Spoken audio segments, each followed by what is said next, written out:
Petrol পাম্পে প্রতারণা মোট 4 ভাবে হতে পারে, আর এই 4টা পদ্ধতি বুঝতে গেলে আপনাকে পেট্রোল পাম্পের ওয়ার্কিং মেকানিজম বুঝতেই হবে। আর সেটা বুঝতে হলে সেখানে ব্যবহৃত মেশিনগুলোর দিকে একবার নজর দেওয়া জরুরি। একটি পেট্রোল পাম্পে মূলত এই 3টি অংশে ভাগ করা থাকে। প্রথমটি হচ্ছে ডিসপেন্সার, দ্বিতীয়টি হচ্ছে স্টোরেজ ট্যাঙ্ক, তৃতীয়টি হচ্ছে কন্ট্রোলার বক্স। এখানে আপনি যে ডিসপেন্সার মেশিনটি দেখছেন সেটি আসলে ভূগর্ভে থাকা ফুয়েল স্টোরেজ ট্যাঙ্কের সঙ্গে পাইপলাইনের মাধ্যমে সংযুক্ত থাকে। এই ডিসপেন্সার মেশিনের কাজ হলো কন্ট্রোল রুমে থাকা কন্ট্রোলারকে কমান্ড পাঠানো যাতে স্টোরেজ ট্যাঙ্কে লাগানো সাবমার্সিবল পাম্প চালু হয় এবং তেল পাইপলাইনের মাধ্যমে ডিসপেন্সারের নজল পর্যন্ত পৌঁছে যায়। এখন বাস্তব জীবনের উদাহরণ ছাড়া এই টপিকটি ঠিকভাবে বোঝানো সম্ভব নয়। ধরুন আমি আমার গাড়িতে তেল ভরতে কাছের একটি পেট্রোল পাম্পে গেলাম। গাড়িটা ডিসপেন্সার মেশিনের পাশে পার্ক করলাম, ইঞ্জিন বন্ধ করলাম, দরজা খুলে বাইরে এলাম এবং পেট্রোল পাম্প অ্যাটেন্ডেন্টকে বললাম 1000 টাকার পেট্রোল দিতে। এরপর অ্যাটেন্ডেন্ট ডিসপেন্সার মেশিনের কিপ্যাডে প্রথমে সেল বাটন প্রেস করলো, তারপর 1000 লিখে এন্টার চাপলো। নোজল তুলতেই সে আমাকে বলল জিরোটা চেক করে নে। এখানে একটা ছোট কিন্তু গুরুত্বপূর্ণ বিষয় আছে যেটা বোঝা খুব দরকার। আপনি যদি কখনো খেয়াল করেন তাহলে দেখবেন প্রথমে ডিসপ্লেতে সব জায়গাতে এরর লেখা থাকে, তারপর ডিসপ্লে ইউনিট ব্লিঙ্ক করে, তারপর জিরো আসে। কিন্তু সমস্যাটা হলো এই ব্যাপারে কোনো গ্যারান্টি নেই যে এরর এর পর জিরো আসবেই। যদি জিরো না আসে তাহলে আপনার আগে যে ব্যক্তি পেট্রোল ভরিয়েছিল তার রিডিং থেকে হিসেব চালু হয়ে যাবে। আর খারাপ খবরটা হলো ডিসপেন্সার মেশিনে এমন সেটিং করা যায় যে পাশে দাঁড়ানো আরেকজন পেট্রোল পাম্প অ্যাটেন্ডেন্ট আপনাকে কথাবার্তায় ব্যস্ত রেখে রিমোট কন্ট্রোলের মাধ্যমে পেট্রোল ফিলিং শুরু করে দিতে পারে, ফলে জিরো রিডিং দেখাবেই না। সংক্ষেপে বললে আপনি যখন পেট্রোল ভরাবেন প্রতারণা থেকে বাঁচতে ডিসপেন্সার মেশিনের ডিসপ্লেতে জিরো ঠিকমতো এসেছে কিনা সেটা খুব ভালো করে দেখবেন।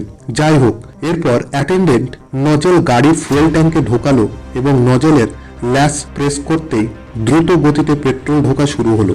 এখন প্রশ্ন হচ্ছে এই পেট্রোল কিভাবে ভূগর্ভস্থ স্টোরেজ ট্যাঙ্ক থেকে ডিসপেন্সার মেশিনে এলো, আর এই ডিসপেন্সার মেশিন কি সত্যি পুরো 1000 টাকার পেট্রোলই দেবে? তাই চলুন গাড়িতে পেট্রোল ভরার সময় পরের পেট্রোল পাম্প ফ্রড বোঝার আগে ফিলিং স্টেশনের ওয়ার্কিং মেকানিজমটা ভালোভাবে বুঝে নিই। পেট্রোল পাম্প কিভাবে কাজ করে সেটা বুঝতে হলে আগে বুঝতে হবে এখানে লাগানো মেশিনগুলো একে অপরের সঙ্গে কিভাবে কানেক্টেড।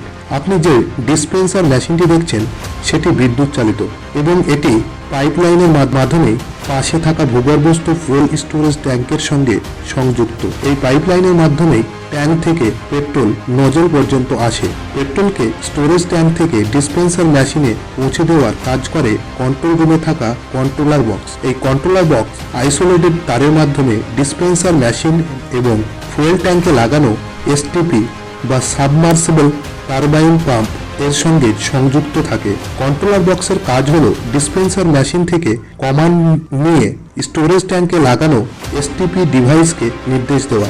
অ্যাটেন্ডেন্ট কিপ্যাডে এন্ট্রি দেওয়ার পর নজল তুলতেই ডিসপেন্সারের নিচের অংশে থাকা সুইচ কন্ট্রোল রুমে থাকা কন্ট্রোলার বক্সে সিগন্যাল পাঠায়। ডিসপেন্সার মেশিনে তেল পাঠানোর জন্য যেই মাত্র কন্ট্রোলার বক্সের সিগন্যাল এসটিপিতে পৌঁছায় স্টোরেজ ট্যাঙ্কে লাগানো সাবমার্সিবল পাম্প অটোমেটিকভাবে চালু হয়ে যায়। পাম্পের ভিতরে প্রপেলার ঘুরতে শুরু করে এবং ট্যাঙ্ক থেকে তেল তুলে প্রেসারের মাধ্যমে পাইপলাইনের উপরের দিকে পাঠাতে থাকে। এখন যেহেতু ফুয়েল স্টোরেজ ট্যাঙ্কের কথা উঠল, তাহলে আর একটা পেট্রোল পাম্প ফ্রডও বোঝা জরুরি। এতে কোনো সন্দেহ নেই যে পানি, ন্যাপথা বা সাদা কেরোসিনের মতো পদার্থ ব্যবহার করে স্টোরেজ ট্যাঙ্কে ভেজাল দেওয়া সম্ভব। কিন্তু ভালো খবর হলো আপনার অধিকার আছে যে আপনি যে কোনো সময় পেট্রোল পাম্প ম্যানেজারকে বলে ফিল্টার পেপার টেস্ট এবং ডেনসিটি টেস্ট করাতে পারেন। ফিল্টার পেপার টেস্ট আসলে ফুয়েল বিশুদ্ধতা যাচাই করার একটি পদ্ধতি। এই টেস্ট ফিল্টার পেপারের ওপর পেট্রোলে কয়েক ফোঁটা